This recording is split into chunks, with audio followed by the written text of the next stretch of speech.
Okay, so what I did was I decided to start with the red one, and I'm going to fold it over 1/4 of an inch, and I'm going to fold it over again at about a little bit over an inch because I want to be able to leave a casing for 1 inch bias that I'm going to put through there. Either I'm going to use bias, or I already have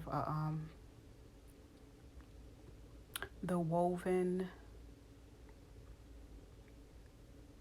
strap that I can put through there.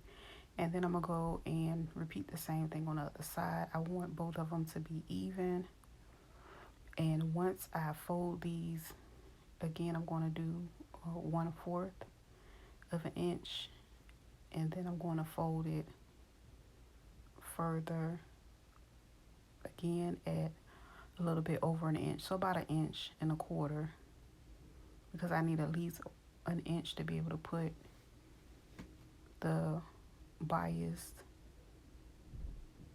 neck strap, depending on what I decide to use. So that's how that turned out.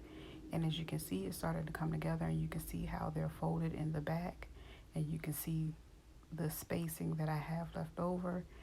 Now what I'm going to do is move to the next step in my next clip.